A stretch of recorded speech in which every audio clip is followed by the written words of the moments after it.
ಬಾನು ಮುಷ್ತಾಕ್ ದಸರಾ ಉದ್ಘಾಟನೆ ವಿವಾದಕ್ಕೆ ಹೈಕೋರ್ಟ್ ಹೊಸ ಟ್ವಿಸ್ಟ್ ಕೊಟ್ಟಿದೆ. ಬಾನು ಮುಷ್ತಾಕ್ ಆಯ್ಕೆ ವಿರೋಧಿಸಿ ಹೈಕೋರ್ಟ್ ಮೆಟ್ಟಿಲೇರಿದ್ದವರಿಗೆ ಹಿನ್ನಡೆಯಾಗಿದೆ. ಹೈಕೋರ್ಟ್ ಮಾಜಿ ಸಂಸದ ಪ್ರತಾಪ್ ಸಿಂಹ ಪರ ವಕೀಲರಿಗೆ ಖಡಕ್ ಪ್ರಶ್ನೆಗಳನ್ನು ಕೇಳಲಾಗಿದೆ. ಬಾನು ಮುಷ್ತಾಕ್ ಅವರ ಆಯ್ಕೆ ಪ್ರಶ್ನಿಸಿ ಪ್ರತಾಪ್ ಸಿಂಹ ಹಾಗೂ ಇತರರು ಸಾರ್ವಜನಿಕ ಹಿತಾಸಕ್ತಿ ಅರ್ಜಿಯನ್ನು ಸಲ್ಲಿಸಿದ್ರು.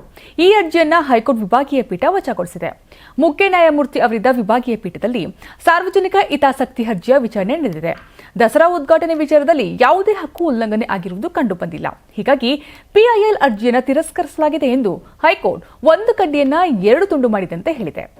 ನ್ಯಾಯಾಲಯದಲ್ಲಿ ಬಾನು ಮುಷ್ತಾಕ್ ಅವರನ್ನ ಉದ್ಘಾಟನೆಗೆ ಆಹ್ವಾನಿಸಿದ್ದು ಸರಿಯಲ್ಲ. ಅವರು ಹಿಂದೂ ವಿರೋಧಿ, ಕನ್ನಡ ವಿರೋಧಿ ಹೇಳಿಕೆ ನೀಡಿದ್ದಾರೆ ಎಂದು ಮಾಜಿ ಸಂಸದ ಪ್ರತಾಪ್ ಸಿಂಹ ಪರ ವಕೀಲ ಸುದರ್ಶನ್ ವಾದವನ್ನ ಮಂಡಿಸಿದ್ರು.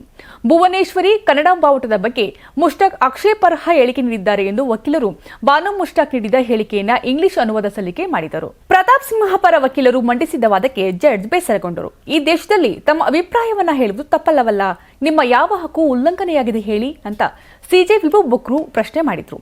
ನಿಮ್ಮ ಅಭಿಪ್ರಾಯವನ್ನ ಕೂಡ ಸೂಕ್ತ ವೇದಿಕೆಯಲ್ಲಿ ಹೇಳಬಹುದು, ಆದರೆ ಸಂವಿಧಾನ ನೀಡಿರುವ ಯಾವ ಹಕ್ಕು ಉಲ್ಲಂಘನೆಯಾಗಿದೆ ಹೇಳಿ ಅಂತ ಹೇಳಿದ್ರು. ಪೂಜಾರಿಯ ಪೂಜೆ ಹಕ್ಕನ್ನ ಕಿತ್ತುಕೊಂಡಿದ್ದರೆ ಪ್ರಶ್ನೆ ಮಾಡಬಹುದು, ವ್ಯಕ್ತಿಯ ಆಸ್ತಿಯನ್ನ ಕಿತ್ತುಕೊಂಡಿದ್ದರೆ ಪ್ರಶ್ನಿಸಬಹುದು, ಆದರೆ ಇಲ್ಲಿ ನಿಮ್ಮ ಯಾವ ಹಕ್ಕನ್ನು ಕಿತ್ತುಕೊಳ್ಳಲಾಗಿದೆ ಅಂತ ಸಿಜೆ ಪ್ರಶ್ನಿಸಿದ್ರು. ಆಗ ಪ್ರತಾಪ್ ಸಿಂಹ ಪರ ವಕೀಲರು ಚಾಮುಂಡೇಶ್ವರಿ ದೇವಿಗೆ ಪುಷ್ಪಾರ್ಚನೆಯ ಸಂಪ್ರದಾಯವಿದೆ, ಆದರೆ ಬಾನು ಮುಷ್ತಾಕ್ ಅವರಿಂದ ಉದ್ಘಾಟನೆಗೆ ವಿರೋಧವಿದೆ ಎಂದರು. ಇದಕ್ಕೆ ಪ್ರತಿಕ್ರಿಯೆ ನೀಡಿದಂತಹ ನ್ಯಾಯಪೀಠ, ಶಿಷ್ಟಾಚಾರ ಪಾಲಿಸುವುದು ಬೇರೆ ವಿಚಾರ, ಆದರೆ ನಿಮ್ಮ ಕಾನೂನಾತ್ಮಕ ಹಕ್ಕಿನ ಬಗ್ಗೆ ವಾದ ಮಂಡಿಸಿ ಎಂದಿದೆ. ಅಲ್ಲದೆ ಧರ್ಮವನ್ನ ಪಾಲಿಸುವ ಹಕ್ಕನ್ನು ಸಂವಿಧಾನದಲ್ಲಿ ಗುರುತಿಸಲಾಗಿದೆ ಎಂದಿದೆ. ಸರ್ಕಾರದ ಪರ ಎಜಿ ಶಶಿಕಿರಣ್ ಶೆಟ್ಟಿ ಅವರು ವಾದ ಮಂಡಿಸಿದ್ದು, ಅರ್ಜಿದಾರರಿಗೆ ದಂಡ ವಿಧಿಸಬೇಕೆಂದು ಆಗ್ರಹಿಸಿದ್ರು. ದಸರಾ ಉದ್ಘಾಟಿಸಿದ ನಿಸಾರ್ ಅಹಮದ್ ಜೊತೆಗೆ ಪ್ರತಾಪ್ ಸಿಂಹ ಇದ್ರು. ಆಗ ವಿರೋಧಿಸದೆ ಈಗ ಮುಸ್ಲಿಂ ಮಹಿಳೆ ಎಂಬ ಕಾರಣಕ್ಕೆ ವಿರೋಧಿಸುತ್ತಿದ್ದಾರೆ ಅಂತ ಹೇಳಿದ್ರು. ತಾರತಮ್ಯ ಮಾಡುವಂತಿಲ್ಲವೆಂದು ಮುಜರಾಯಿ ಇಲಾಖೆ ಸುತ್ತೋಲೆ ಇದೆ.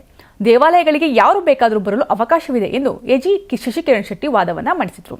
ಪ್ರತಾಪ್ ಸಿಂಹ ಮಾತ್ರವಲ್ಲದೆ ಟಿ ಗಿರೀಶ್ ಕುಮಾರ್, ಎಚ್.ಎಸ್. ಗೌರವ್ ಎಂಬುವರು ಸಾರ್ವಜನಿಕ ಹಿತಾಸಕ್ತಿ ಅರ್ಜಿಯನ್ನು ಸಲ್ಲಿಸಿದ್ರು.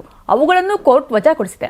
ಹೈಕೋರ್ಟ್ನ ಈ ಮಹತ್ವದ ಆದೇಶ ಬಾನು ಮುಷ್ತಾಕ್ ವಿರೋಧಿಸಿ ಮೈಸೂರು ಚಲನೆ ನಡೆಸುತ್ತಿದ್ದವರಿಗೆ ಹಿನ್ನಡೆಯಾಗಿದೆ.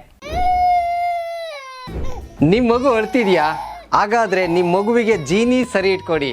ಯಾಕಂದ್ರೆ ಜೀನಿ ಸರಿ ಇಟ್ಟು ನಿಮ್ಮ ಮಗುವಿಗೆ 100% ಸರಿಯಾದ ಆಹಾರ. ನಿಮ್ಮ ಮಗು ನೆಮ್ಮದಿಯಾಗಿ ನಿದ್ದೆ ಮಾಡಬೇಕಾ, ದಷ್ಟಪುಷ್ಟವಾಗಿ ಬೆಳಿಬೇಕಾ? ಹಾಗಾದ್ರೆ ಜೀನಿ ಸರಿ ಇಟ್ಟು ಕೊಡಿ. ಎಲ್ಲಾ ಮೆಡಿಕಲ್ ಶಾಪ್ಗಳು, ದಿನಸಿ ಅಂಗಡಿಗಳು, ಸೂಪರ್ ಮಾರ್ಕೆಟ್ಗಳಲ್ಲಿ ಲಭ್ಯ. Karibasaveshwara agri India private limited ರವರ ನಂಬರ್ 1 ಸ್ಪ್ರಿಂಕ್ಲರ್ ಪೈಪ್.